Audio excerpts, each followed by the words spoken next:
All right. Well, morning. That is for you in the US. Afternoon here in South Africa. It's 9 a.m. Yeah, and it's 3 p.m. over here. So some reasonable time differences between us. But all good. We're talking about stories of resilience, I think, today, Lee, are we? And following up on BJ's very powerful life story that we listened to last week. Which picture of resilience. Absolutely. So, yeah, I think it's just a general chat around other stories of resilience, maybe from our personal lives, from other lives that we know. We had an amazing Wisdom Summit yesterday with runners from around the world. Some very incredible stories of resilience that came out of that. So we were blown away with those stories. I mean, people who've taken up ultra marathons at the age of 64 plus and run on all 7 continents around the world. It's now at the age of almost 80, still running marathons. People who have run through surviving cancer and heart attacks and all sorts of amazing things. So it seems very apt and very appropriate that we're chatting resilience this afternoon. So yeah. BJ, I'm going to leave you for the moment because we heard your story. We heard your story last week, which is an amazing story of resilience and perseverance and courage, which gave us lots to think of. So, David, I'm going to kick off with you this afternoon. See what stories of resilience that you might have from your life experience. I wasn't really planning on this.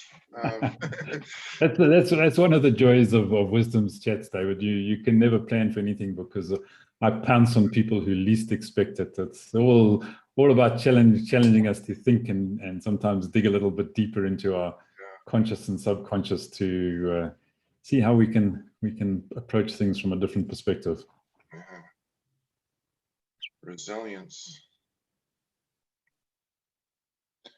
Well, I won't try and compete with BJ's story. Not that I ever could.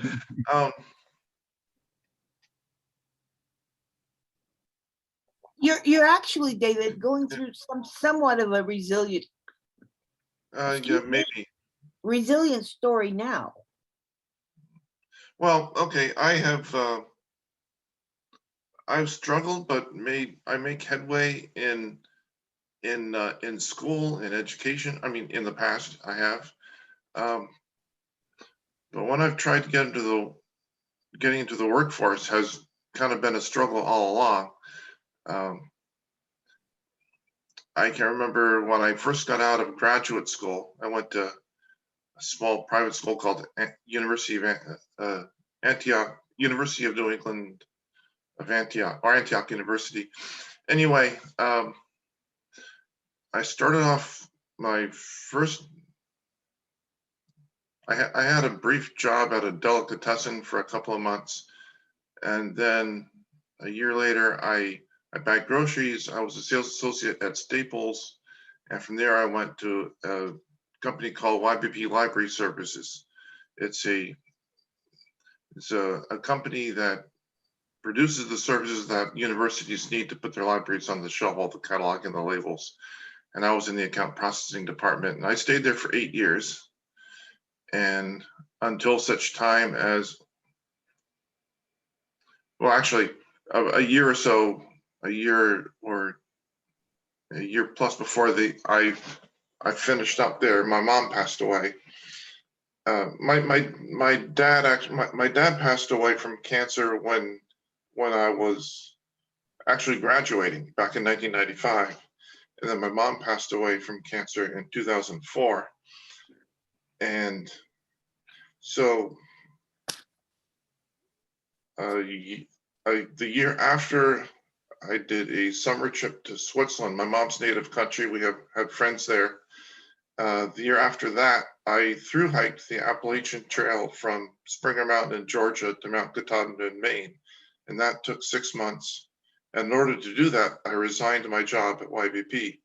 So I had some money from that my mom left when we sold the house that we were living in. And And then after that is, well, it wasn't really a struggle, but um, I wasn't seriously job searching from 2007 until 2012 or 13 because I had enough money to just kind of enjoy life, which I did. I've always struggled making friends, so I've always had a very limited number there. And then I started job searching. Well, all the time that I've been job searching, which now seems like forever, I have, I've had difficulty impressing people. I did, after I took some writing courses and got some freelance writing articles published, in small regional magazines. And I had an interview for a job with a small weekly newspaper in my area. It's one of those freebies, but the interview went terrible. Kind of started bad and went to worse. And I take more continuing education when I can, and but it's been kind of a continuing struggle finding my employment niche, which is why I'm now 58 years old. I live alone in a rented apartment, probably the last year that I can afford to live here because money's been going down all this time, and I go to all the job search forums that I can online. As bad as this pandemic has been, it has with having to or being advised to stay home and all the more remote work. There's a lot more networking online than there used to be because it used to be all in person, which is more intimidating. Online, it's a little bit easier. So I joined a couple years back this online forum called Work It Daily, which is it's a service that offers you education and coaching in the whole job search process, the soup to nuts kind of thing, which is where I met Laura Cobb. You may have met her. Anyway, and from that I branched out. There's some outfits in Southern Texas like Career USA and Frisco Connect, and because it's online, you can access it from anywhere. And they have a lot of networking and programs on LinkedIn and other aspects of the job search. The problem is with these online job search forums, people tend to be in IT or they're in business, financial services, sales, a relatively small group of fields, none of which are of interest to me. I have started looking at the marketing field, like the market research field, because at least that's still research, even if it's not science. So I've taken an online specialization in that. And right now I'm working on a data visualization program called Tableau, which seems to have possibilities. I've finished a soup to nuts course in it, and I've signed to take a course of practice tests to prepare for the Tableau Desktop Certification Specialist exam, which will make you certified. That will give you a nationally recognized certification. That would cost $100 to take, and I'm not probably quite ready for it yet, but that's what the practice tests are for. And I've been in Toastmasters now for 12 plus years. I've become a distinguished Toastmaster. I have just finished. We're into a new program called the Pathways program. BJ might know what that is. And I've finished completely my first path, which took me about 2 years to do, which is halfway through the communication stuff that you need to get to another DTM if I chose to go that far. So how this all relates to resilience, I guess, is that I haven't given up yet, and I keep sticking to it. And I have 3 older brothers who are all married with kids, but they've been a good source of support. But it's definitely tough when you have your parents are both passed away, because we're always very close, my parents and I. David, let me ask a question if I may interrupt. On your pathways, John, because the pathways is different from the old curriculum. Correct. It's very different. Yeah. So In the pathways, are they still offering the two different directions, the leadership direction and the curriculum direction? No, now it's combined into one. The leadership and the communication are combined. Okay, But instead of so those two tracks, now you have like 15 different paths to choose from. okay. So So, like I finished the visionary communication path okay, just now. all right, It's completely different from the old program, yeah. and it's all online too. Here's where I kind of was headed for that. Because you have a master's in environmental sciences, Hasn't helped And- yet, but yes. and because that you are interested in market research, Mhm. if you can utilize some of your Toastmaster skills and achievements and focus somehow on a leadership direction, because in order to earn that DTM in the old method, Yeah, you would have had to create a program, a club of some form, somewhere in your area. You were responsible for organizing and getting all the equipment, right. bringing in members.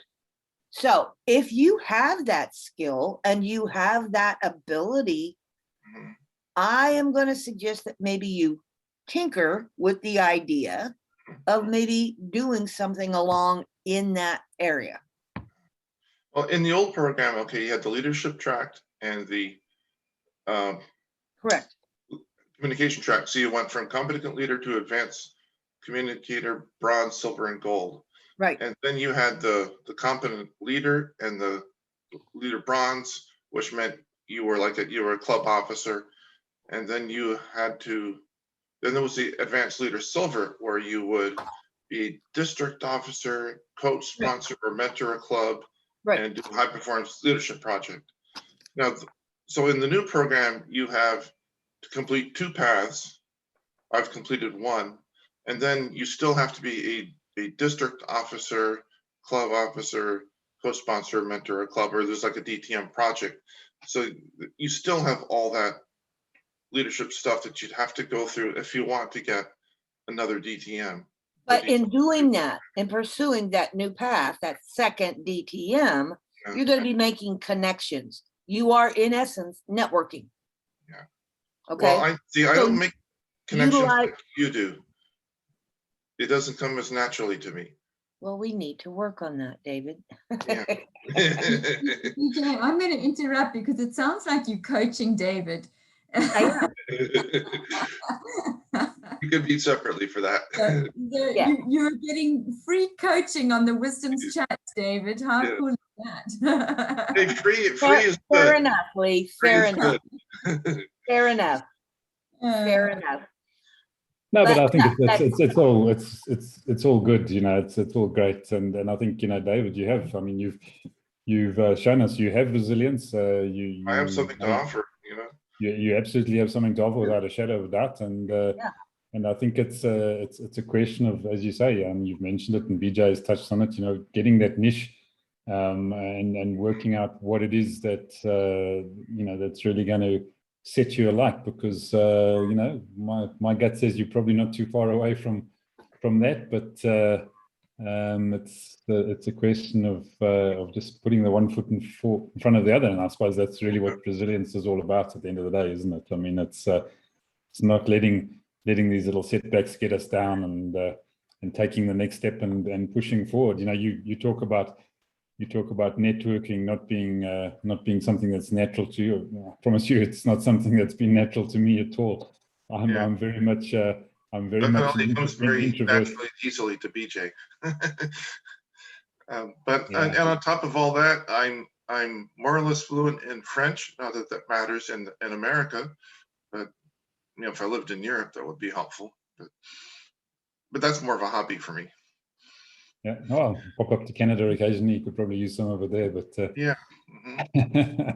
No, but that's great. You know, thanks for that. That's And good. you know, I think it's all interesting. And as I say, you know, resilience. You know, sometimes it means just getting out of your comfort zone. I mean, you know, me sitting down in front of the Zoom technology for the last 300 and probably almost 80 days now, I think it is, was definitely a switch in direction, a switch in I'd focus. never heard of Zoom until like last fall sometime. Yeah, there you go. I think a lot of people were in the same boat, you know. And, Now, everyone I know uses Zoom. Literally everybody, everywhere. yeah, It was yeah. over like 5. I mean, we just went into it, boots and all, you know, from the 26th of March last year. I think there's hardly been a day that I haven't sat in front of Zoom since, you know. It's And you talk about resilience, wisdoms, and your chamber events and stuff. I'm telling you, they had a lofty goal, David. When they first started, they wanted 1 million people, and I applaud them. And that they wanted to do that within a year. So that's resilience, because that's part of the resilience. That's the other side of the resilience, is commitment. You can't get more than 12 people in a single chat. So you're not going to get 1 million members. But they do far more than that, David. They do?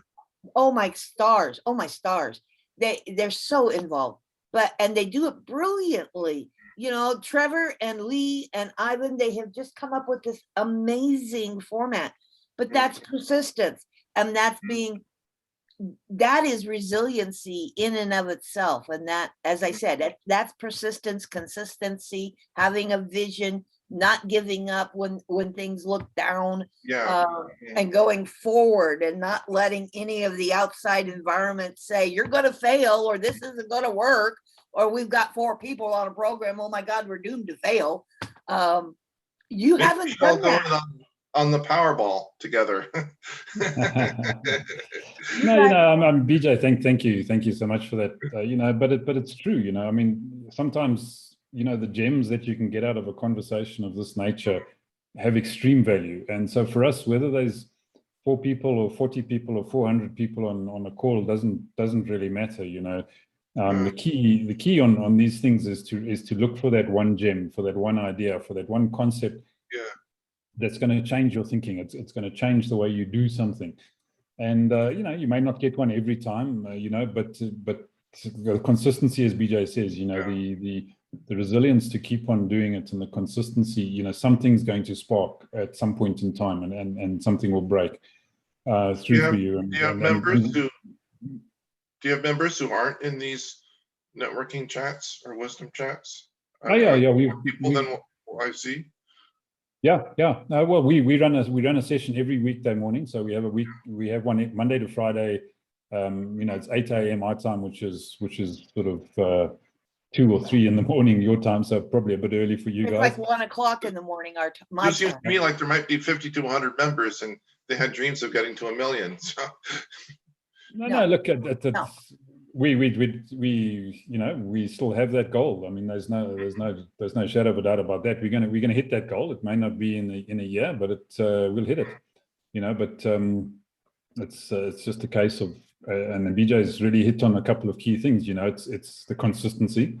Yep. We've been extremely consistent, and I think that's a key to success in any format. And I mean, our runner summit, Tales from the Trails, yesterday was an example of that. I mean, we were blown away with the stories that came from, you know, the 5 speakers that we had. And we had a speaker from Singapore, we had 2 from the UK, we had 1 from the US, we had 1 from South Africa, and all amazing people, you know, and have gone through real struggles and real difficulties. But you know, the interesting thing that there were 2 common themes that came through that, and for me, both of those talk to resilience. The first was, you know, whether you look at running as a metaphor or a physical activity doesn't really matter. But the first thing was to get out the door. And all of them said that is the hardest thing to do, to get out that door. So whether you see that as a metaphor for life or a metaphor simply for getting out and running around the block doesn't matter, but it's opening that door and taking that first step out of the door. So that was the first thing that just resonated with me. And I mean, as I said at the start of this, you know, we were talking to people. I mean, the one lady from the UK, she's just turned 71. She runs ultra marathons, so 50 miles plus. 50 to 100 miles plus Holy at cow. at the age of 71. She's still doing it. She had Crazy. cancer at 48. She had a heart attack at 65 or something. And she was told by the medical fraternity in both instances that she would never run again. And guess what? She's running 50 to 100 miles, you know, at the age of 71. She looks fantastic. She's involved in business. She's doing consulting. She's doing her running absolutely amazing. And that was just one of the 5 people that we spoke to. But the common thread was the hardest thing is to get out that door. Once you're out and you're moving, then things start to happen. And the second It's like thing in the Toastmaster speech I just gave this past Monday night, the reflection on the path, which finished it all up after 2 years of work. One of the things I said early on was probably the first important speech in the whole, whole pathway and the whole group of speeches is the icebreaker, because that's the first speech. It's your first step. Because if you don't take that first step, you don't get the second, third, fourth, and the final steps. Exactly. No, So absolutely. The hardest part maybe of hiking the AT is just getting to the start of the top of Springer Mountain and then going. Because once you're at your point of departure, you have the equipment you're going to have, and you are where you are, and then you just go with it. But There's an old axiom in business. There's an old axiom in business, and it says in order to get to step 2, you have to do step 1. same with 2 and 3 and 4 and 5. Yeah. Well, some people don't even get that far. Some people don't even manage step 2. So the purpose of getting to step 2 is that you have to force yourself to do step 1. That's the hardest. That's what we're saying. Right. Getting out there, getting involved, getting that first taste of what it is that you're doing. That's the biggest stumble block for a lot of people. It's the I'm not good enough, or I'm not educated enough, or I'm not smart enough, so I can't do that. But once you take that first step, the world opens up to you. And most people who go into Toastmasters only stay for a year or 2, maybe finish, the first, the competent communicator or something, then they leave. So a lot of people leave before a lot of the benefits and learning actually take place. That's true. Toastmasters. That's true. And there's very few people like you who take it all the way up to the professional speaking level.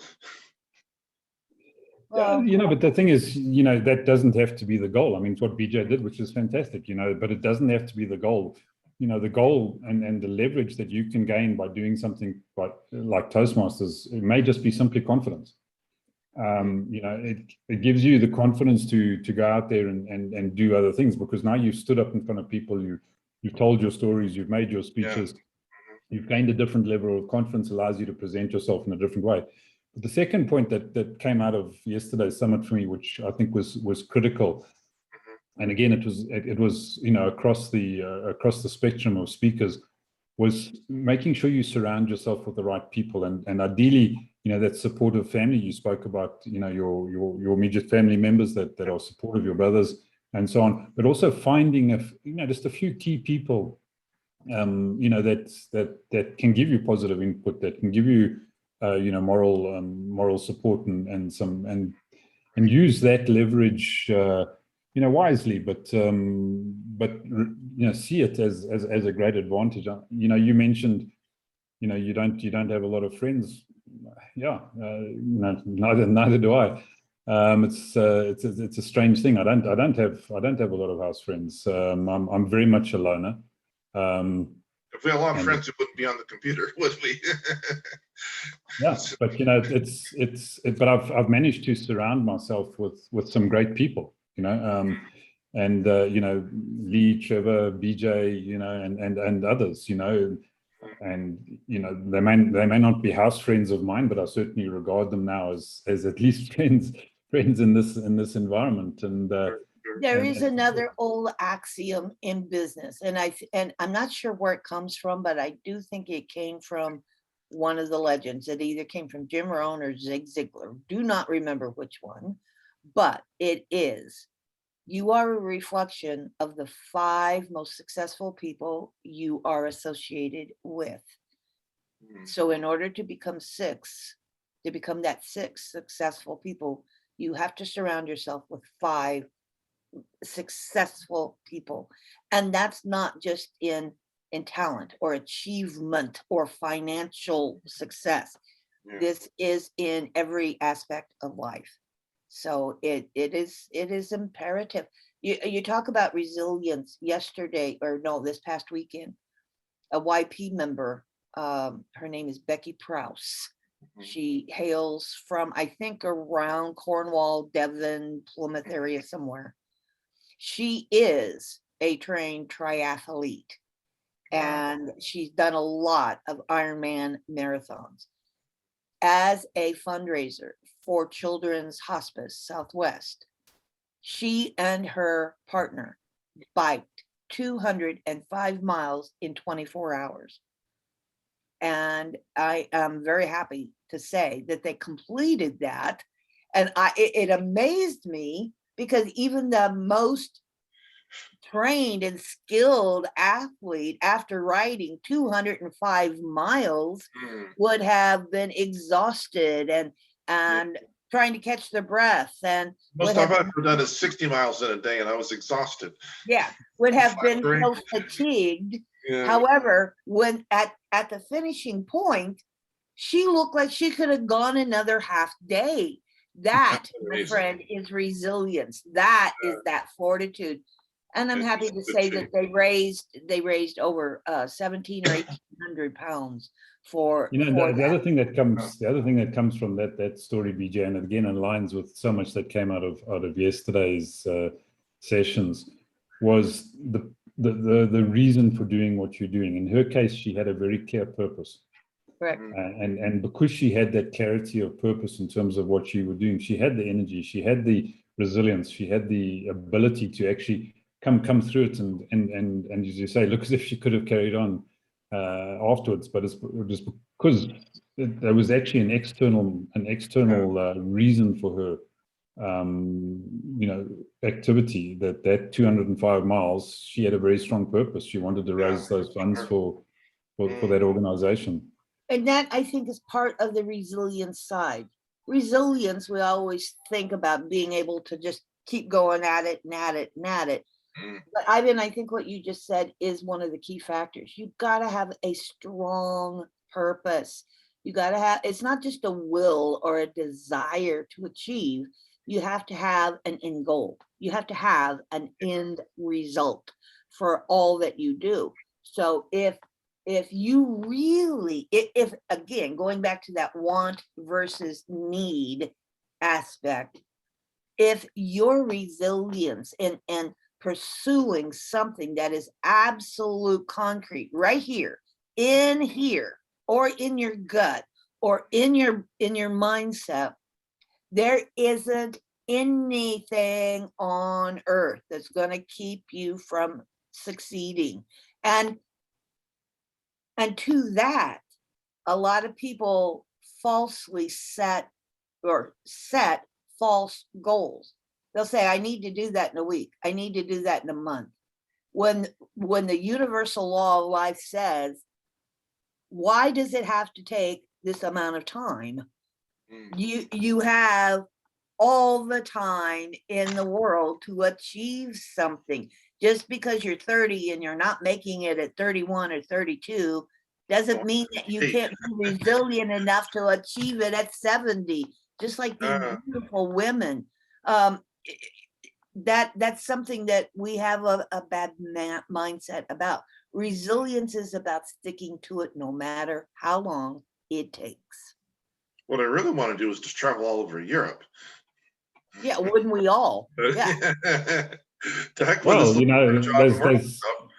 there's nothing wrong with that as a goal, David. You know, the question you then need to ask yourself is, what are the steps I need to take to get me to that goal?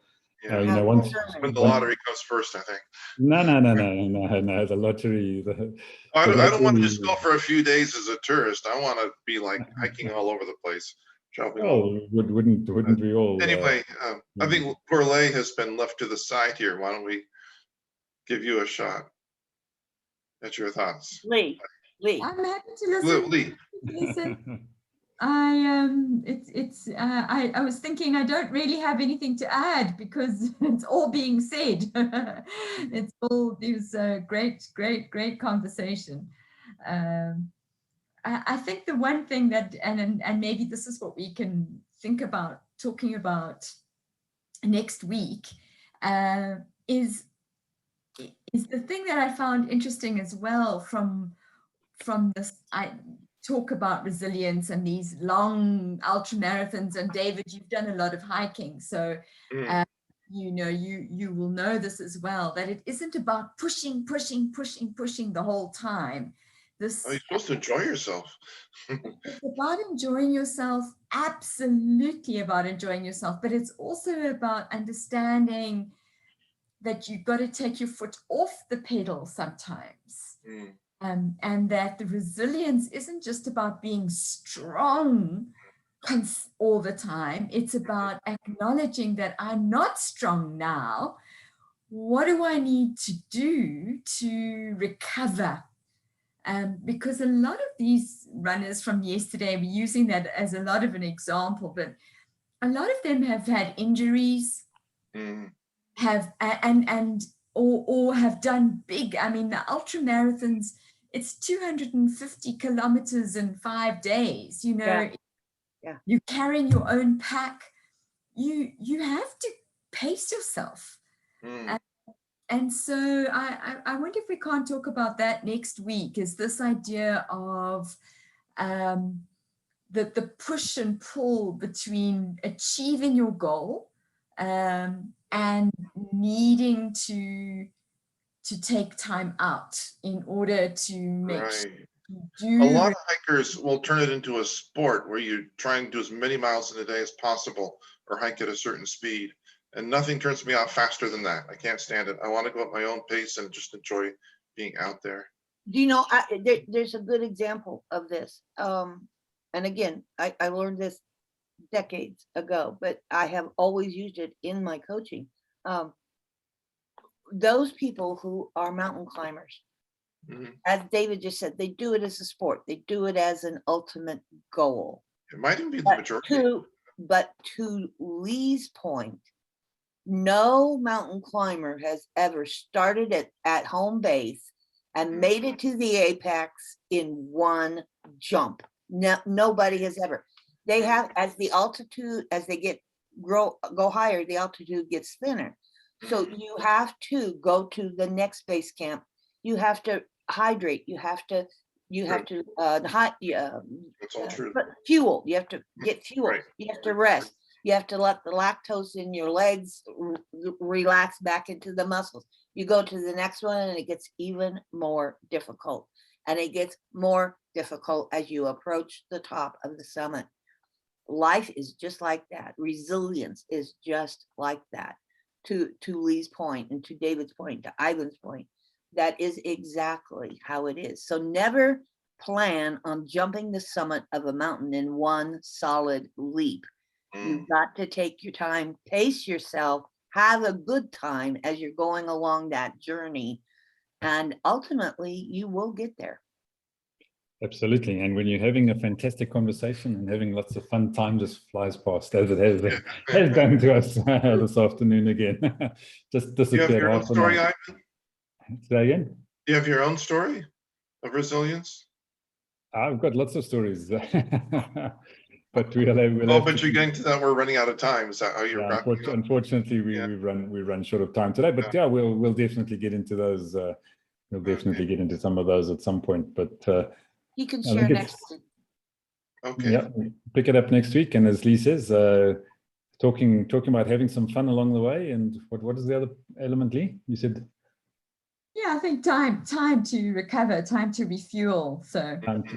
We might put it under the banner of pacing. I think that might be the best way of thinking about it. Excellent. Well, thanks so much, folks. See what I mean? Four people, fantastic discussion. Half an hour disappeared on us. Can you believe it? Yeah, good conversation, guys. Excellent. Good conversation. I love these. Thank you, BJ. And we'll find another time for more free coaching. Count on it. Count on it. All right. Okay, stuff. buddy. Good. Thanks, Have a great day everyone. further. See you Thanks. next week. Bye-bye. Cheers. Enjoy your Bye. evening, guys. Enjoy your Thank evening. you. You bet. Enjoy Bye-bye. your day. Cheers.